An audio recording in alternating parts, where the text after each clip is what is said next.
Hey everyone, it's Enchantment here, and today I thought I would do a video on how to work with crystals, gemstones, whichever one you like to call them. I get a lot of questions through Facebook and my website about how to work with crystals and which crystals are for what and how to pick them and all sorts of things. So I thought doing a video would be a good way to kind of do something a bit more visual. So I would like to start by saying, because this is a question that comes up a lot, you do not need to be a pagan, a practicing witch, or, and I hate this word, I don't even really want to put it into a video, but I'm going to have to because this is how a lot of society sees these things. You do not have to be from a new age spirituality to work with crystals at all. Crystals, for the most part, love working with people, helping them to heal themselves, to heal others, and to forward themselves in their path. They do not care if you are pagan, Wiccan, if you are Catholic, Muslim. They do not differentiate. They don't. It's just, they're not us. Basically, crystals are not as judgmental as human beings are to each other. They just want to help you forward yourself or clear some whatever it is that you want to do. So it really does not matter what background you're coming from, you can work with gemstones. Now, gems come in various different forms. You can get rough pieces, you can get polished points like so, you can get a standard polished standing piece. These have been polished up by people. You can get what's known as a palm stone, which, as the name would suggest, it generally fits in your hand and they're nice and smooth, great for stress or magical workings, depending on what you want them for. This is labradorite, very good if you are working magically. There are wands, which are excellent for healing and directing the energy of your crystal specifically. And there are tumble stones. There are also natural points and a combination of both, where they have been smoothed and where they're still natural. Now, a good starting point, if you're completely new to crystals or you are on a budget, is to work with tumble stones, because they generally start at about 80p depending on the gemstone. If it's a very expensive gemstone, like for example if you want a piece of tanzanite, you're going to pay a lot more money for a tiny even tumble stone of tanzanite. But the majority of crystals, especially those that are great for beginners, you can get for £1, £2 depending on their size, and make a little kind of kit. I like to have a first aid type kit for crystals and a protective kit, so you can make up your own little kits for your house, ones for your home and stuff like that. So they're a great starting point. What crystals to start with? Technically, you can start with absolutely any crystal you feel drawn to, and there are several methods of picking your crystals. Now, if you're lucky enough to have a store near you that does crystals, and they are a lot more widely sold because of the whole, it's actually, let me think, how can I word it? And again, I have to go back to the new age thing and but anyway, when it comes to new age spiritualities, which is a massive umbrella that blankets a lot of things that I don't particularly like, but we're not here to hear God's Enchantment's rants. Maybe I could do a rant video instead. But it's a big umbrella that holds sort of paganism, Wicca, witchcraft, goddess spirituality, all sorts of things. And crystals tend to come in that blanket. But crystals are now widely accepted by most people. And if you see them in a shop, you can see them in shops you completely wouldn't expect them to be in. I mean, for example, Howlett Zoo, they have a rock shop there which sells gemstones. And Colchester Zoo also sells gemstones, and you wouldn't think they'd sell those at the zoo, but it's so socially acceptable now, and people like to collect them and buy them from all different backgrounds. They're reasonably easy to get your hands on, so you probably have got somewhere local you can pop in. Now, if you do, how do you pick them? Now, you can either look up the crystal properties that you would like to work with before you go, or some of these crystal shops do have books there if it's a specific crystal shop, and go and be like, right, I want to get rose quartz, which is an excellent beginner's crystal to start with. Price-wise, energy-wise, it's very gentle, works for a lot of things. So you'd go to the shop looking for rose quartz, or you can go there completely what I call blank, go to the crystal section and just see what draws your eye. Which is often very interesting, because you'll look and you'll see a crystal and think, oh, okay. And then you'll read and research about it later and you'll be like, oh my gosh, that is exactly what I need right now. So you can do it that way.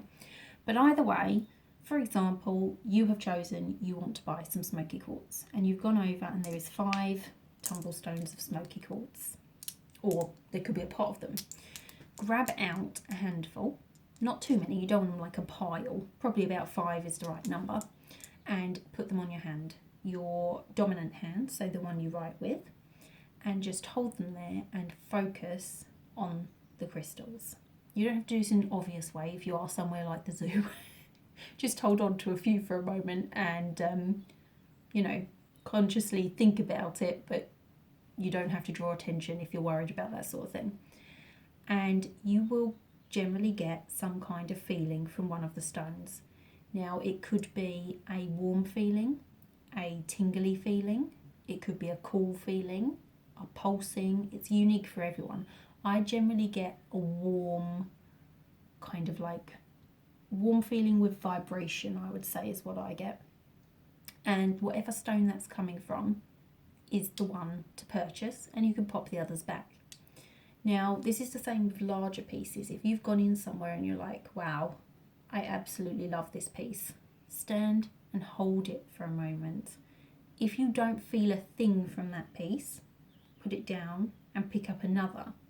And once you know the type of feeling you get, then, which is why it's great to practice on tumble stones, any larger pieces you'll know instantly. I mean, I can tell just from looking at the stone now, I can feel the vibration. I've worked with them for years and years.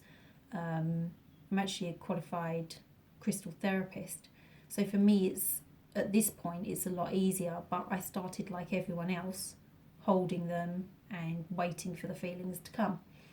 So if you get the feeling, you know that's for you. If you get no feeling but you get it from another piece, then you know that's your piece. Now, another question I get asked a lot is, what if I get a bad feeling? Or can I get a bad feeling? And people worry about that. Don't worry about that, but it can happen. You could get, say, the sensation of a sharp feeling, like not something that's going to make you bend over in pain or something, but you might pick up a stone and get a zap from it, for example. Or you could be holding a stone and it could be literally too hot to handle or too cold to handle, depending on what your feeling is. The vibration could feel so strong that you want to put it down. And what that is, for the majority of experiences, is that crystal is just not what you need at this time. It is either completely not what you need, or it may be too strong and going to cause too big a shift in your life that you're not ready for yet. Just that crystal's not for you. Pop it down and move on. I had an experience last year with a fire and ice point that I had thought, oh, that's lovely, from across the room. And as I got closer, I was like, oh, I don't know, I feel a bit funky. I thought maybe I'm getting a migraine. Picked it up and literally thought I was going to throw up. I had to put it down immediately and ground that out. So clearly it was going to cause a massive shift in my life that I was not equipped and ready to deal with at the time. So that went down, and I came away with this piece at the time, which, oh, I can't tell you the energy of this piece. So that is how you pick your crystals in person. If you are shopping online for a crystal, it's obviously a little bit harder. I mean, if you're going for tumblestones, you're probably not going to get the tumblestone that's pictured with a lot of shops. So it's hard to explain. I tend to find that if you are shopping online, and that is the method that you can do, is what's available to you, then just really think about the crystal that you're after, think about its properties, find a shop that you're comfortable with, and you'll find that they, without even realising it, especially if it's someone who works with crystals, which is why I only tend to buy online from places where I kind of know a bit of background, they will intuitively pick the right crystal for you, and you will get them and they will be the right crystal. If you're purchasing larger pieces where there's specific photos, then you can sit, if there's a photo of this crystal, and really look at that crystal just for like a couple of minutes, a minute, whatever's right for you, and just listen to your intuition, asking yourself, is this the right crystal for me? And that's a way to pick them online, because people often get really flummoxed about how to do that. And 9 times out of 10, that will be perfect for you when it arrives. And if for some reason you've got a crystal that you're like, oh, that's not for me to work with right now, just pop it away and come back to it later. And you'll be surprised one day you'll need that crystal and it will be there, but you didn't need it at the time you bought it. So crystals, it's a lot about intuition, feeling their vibration and their energy. Once you've purchased your crystal, you need to take it home and you need to cleanse it. A lot of people, especially those new to crystals, will not do this, and they will then come to me and be like, oh, I bought some crystals about 3 weeks ago and I've been working with them, and it's just, I'm not feeling any shift, I'm not feeling any energy. And crystals pick up all the energy that's around them. So even in your own home, you need to cleanse crystals regularly. But think about it, you've gone to the store and you've picked up 5 of these in your hand and you've taken home 1 and put the rest back. That has absorbed in that time some of your energy. Whatever you may have been thinking about, anything could have popped into your head, just some of your general energy would have gone into that crystal and you've put it back. How many other people have picked up this crystal before you have then purchased it? So it's absorbed the energy of the shop it's in, the people around it, anybody who's handled it. So when you get home, you want to clear it of that energy. So there are several ways to do that. You can cleanse your crystals with water. If you have got a quartz-based crystal, so a clear quartz, an amethyst, a rose quartz, a smoky quartz, you can cleanse them under a running tap. Now, you don't want freezing cold and you don't want hot, sort of a tepid tap. Hold the crystal under the water and visualize the water washing away any previous energies that have attached themselves to the crystal, and see a white light shining in the crystal and cleansing it and clearing it. That's the way I recommend with water. Some people like to sit them in water for 12, 24 hours. I don't really find that a very effective way of cleansing crystals, I have to say. But you can give it a try. It's all about trial and error and finding what works for you. But do not put, I would say if you're new, start with only cleansing quartz crystals in water, if water is your chosen method, because there are crystals that will dissolve in water.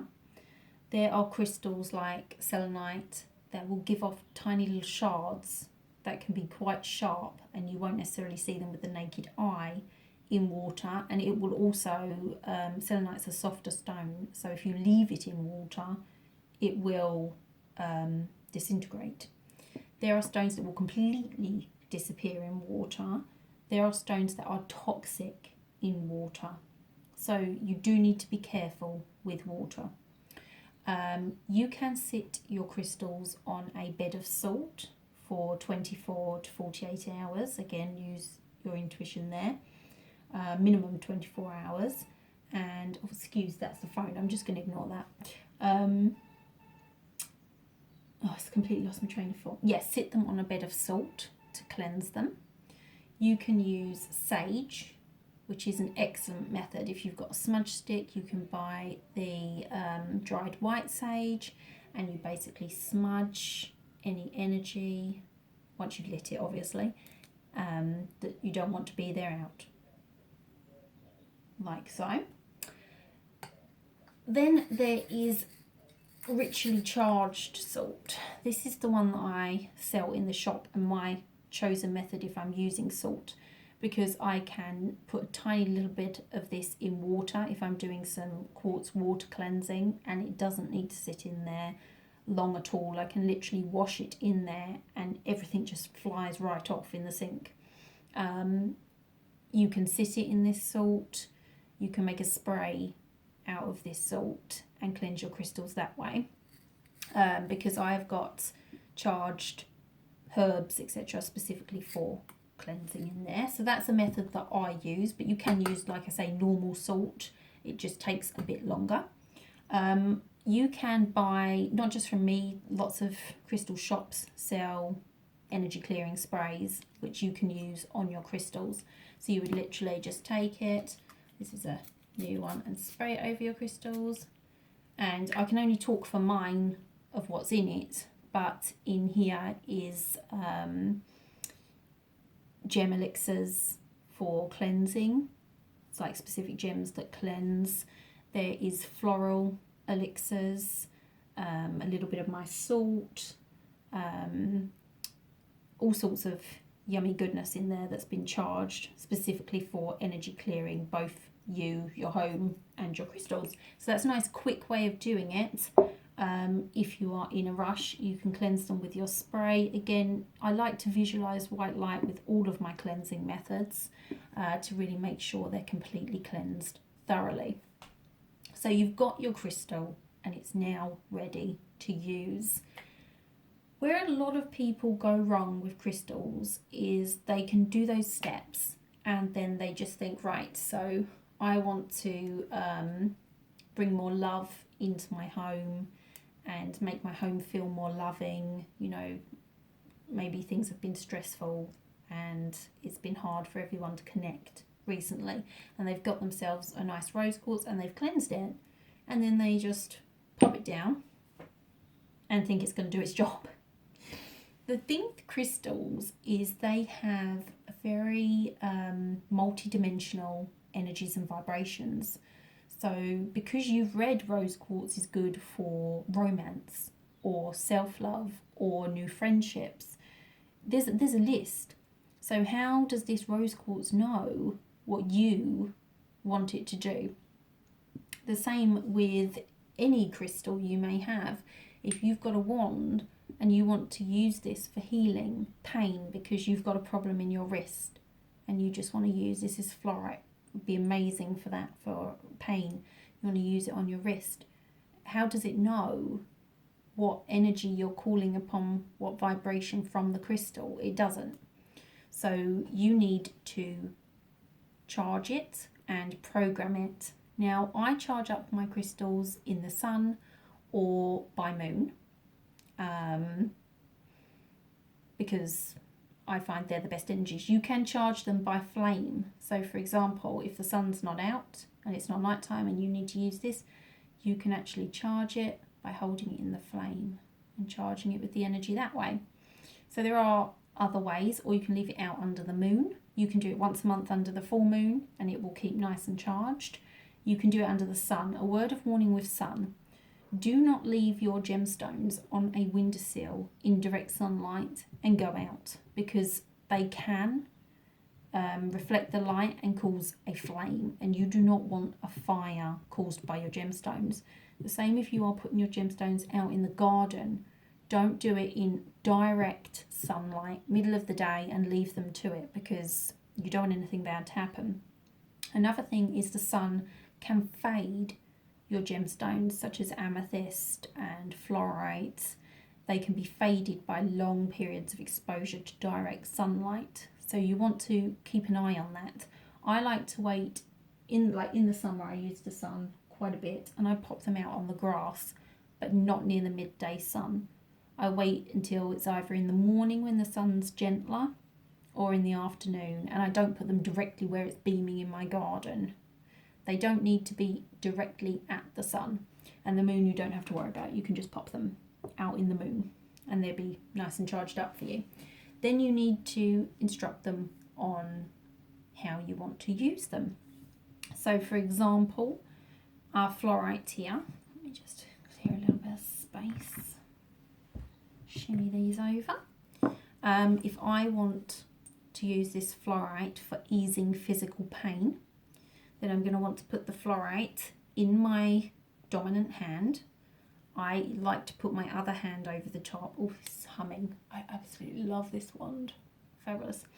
And then you can speak aloud or you can speak in your mind, and you can say it however you want. You can be as simple or long-winded, whatever, but be specific. You don't need to be you don't need to write a paragraph sort of thing. So you can be like, I charge this fluorite to ease physical pain and bring healing.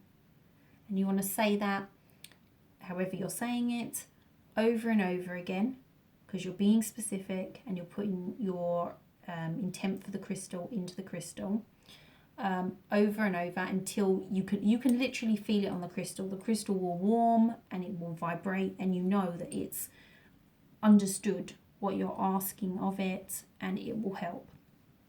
And then it's nice and charged up and ready for your healing. You can sit and use it on your wrist if that's where you've got pain, like so. You can rub it on shoulder, whatever it may be. Same with wearable jewellery. For example, if you had a Tourmaline pendant, then you would want to do the charging, and you'd want it to maybe bring protection and absorb any negative energy that could be around. Interesting fact about tourmaline. Tourmaline is amazing for breaking bad habits, for absorbing negative energy, negative thought patterns, protecting you from other people's negative energy and thought patterns. It's just great for any kind of protection and negative energy. But if you have a piece like this, or even a polished piece, this can happen even with jewellery. If you're going through an insanely tough time, or you're around someone that you're protecting yourself from their energy and it's particularly stagnant, black tourmaline will crumble and break. So this will just break in half and bits will break off it the more you work with it. It's a very interesting stone. I adore black tourmaline, and I could do like an hour video on just that. But anyway, that's that. Now, once you have finished with your crystal, now if you're using it to heal your wrist and you've been using it on your wrist for 2 weeks, your wrist is improving, it's healing up, and you don't want to use it for that anymore, then you've decided, oh, I want to use it for something else, you need to go back through the cleansing, charging, and then reprogram it for its next use. You can program crystals for around your home.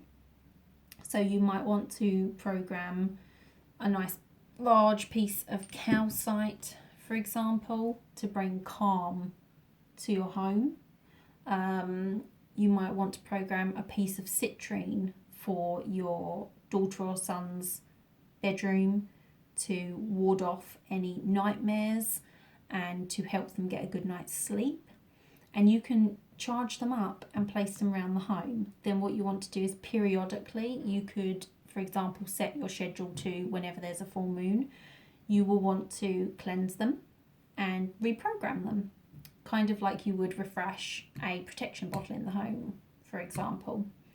Now, if you're planning to use crystals for spell work, you do exactly the same process as we've just done. For example, if you're planning to put this smoky quartz in a charm or a bottle to protect, or whatever its purpose, this could be anything. If you're making a charm for calm and to release stress and anxiety because you're going through a tough period at work or at home, and you want to put in an amethyst crystal, then again you will program that with your intent as well as It's kind of a double barrel thing, I would say. You program the crystal for your intent for it to help relieve stress and anxiety and to bring relaxation, but you probably want to spend a little longer with it, and you might, if you're using herbs in your sachet, stir it in the herbs before you put it in the sachet with it. But you use your crystals in a very similar way for any spellcraft or magical uses. Jewellery is a great way to make a spell piece with gemstones, and anoint with oils and create your spell around a piece of jewellery, or a large piece like this. Your labradorite, you might want an altar piece that enhances and amplifies your magic. So you could take a piece of labradorite and ask it to do that for you, and put your intent into the labradorite, anoint the labradorite, sit it in a little dish on a bed of herbs that are then charged with intent for enhancing your magical workings. So it's a very similar process if you are planning to use crystals in your spell work or rituals, just the same as it would be for any daily uses. But the most important thing with crystals to remember is to cleanse them, charge them, and program them. If you do that, then you will have a great time working with them. So just on an ending note, some crystals to get started with if you are new to crystals. Rose quartz, which is great for all loving energies, for yourself, your family, your relationship, all those things, working on healing for yourself, emotional healing. Rose quartz is great for that. Amethyst, calming, relaxing, great for meditation, relief of anxiety, very gentle protection.